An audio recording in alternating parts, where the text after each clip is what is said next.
এক একজনের জন্য এক একটা রান্না করছি। পটল ভাজি তো সবাই খাবে, কিন্তু মুরগির মাংস কেউ খাবে না, আবার কেউ শিং মাছ খাবে না। সেজন্য আর কি আলাদা আলাদা করে রান্না করছি। কারণ শিং মাছ আমি নিজেও খাই না, শিং মাগুর মাছ খাই না। সেজন্য হচ্ছে শিং মাগুর মাছ রান্না করছি, অন্যরা খাবে। আবার যারা মুরগির মাংস খাবে তারা শিং মাছ খাবে না, যারা শিং মাছ মাগুর মাছ খাবে তারা মুরগির মাংস খাবে না। তো যেহেতু মাছ রান্না করেছি, ওরা মাছ দিয়েই খেয়ে নেবে। মাছের সাথে আমি কিছুটা পেঁপে দিয়েছি। পেঁপে দিয়ে শিং মাগুর মাছ রান্না করলে অনেক ভালো লাগে।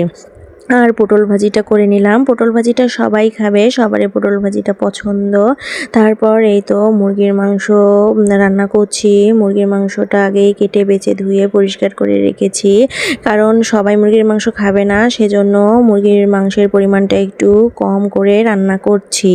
আগে মশলাপাতি সব তো বেটে নিয়েছি, বাটা মশলায় রান্না করছি, চুলায় রান্না করছি। তো বাটা মশলা দিয়ে ঝাল ঝাল করে মুরগির মাংস রান্না করলে খেতে কিন্তু ভালো লাগে। তো মুরগির মাংসটা আমার কষানো হচ্ছে, ভালো করে কষিয়ে নিলে গন্ধ লাগে না। কিছুটা গোটা গরম মশলা দিয়ে দিলাম, কিছুটা আমি গোটা রসুনের কোয়া দিয়ে দিয়েছি। এই গোটা গোটা রসুনের কোয়াগুলো খেতে আমার খুবই ভালো লাগে। আমি মুরগির মাংস রান্না করলে এভাবে গোটা গোটা রসুনের কোয়া দেই, আর ওই গোটা গোটা কোয়াগুলো ভাত দিয়ে মেখে খেতে খুবই ভালো লাগে, আমার অনেক পছন্দের। তো মুরগির মাংসটা ভুনা করেছি, একটুকু ঝোল করে নিই, গায়ে গায়ে ভুনা করে তারপর নামিয়ে রাখলাম। আর একটা করে রান্না করছি আর রুমে রেখে আসতেছি, কারণ আমাদের রান্নাঘরটা একটু দূরে। একটা করে রান্না করি, আবার নিয়ে গিয়ে রুমের ভেতরে রেখে আসি। পটল ভাজিটা রেখে আসলাম, তারপর মুরগির মাংসটাও রেখে আসলাম। এখন এই তো পেঁপে দিয়ে শিং মাগুর মাছ রান্না করব। প্রথমে শিং আর মাগুর মাছটা আমি কষিয়ে নিলাম, নিয়ে উঠিয়ে রাখলাম। যদি না উঠিয়ে রাখি তাহলে হচ্ছে মাছগুলো ভেঙে যাবে।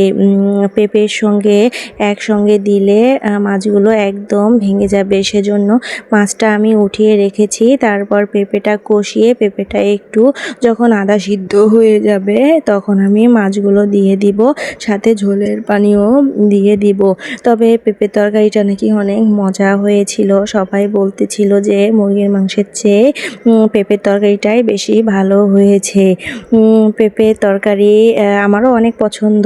তো শিং মাগুর মাছ দিয়েছি জন্যে আমি খাইনি, আমি শিং মাগুর মাছ খাই না, সেজন্য খাইনি।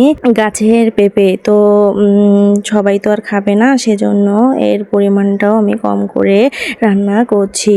এই তো পেঁপে আর হচ্ছে শিং মাগুর মাছের একটু ঝোল ঝোল করে রান্না করেছি, দেখতেও সুন্দর হয়েছে, খেতেও অনেক ভালো হয়েছে। তো আজকে এ পর্যন্ত, সবাই ভালো থাকবেন, সুস্থ থাকবেন, আল্লাহ হাফেজ।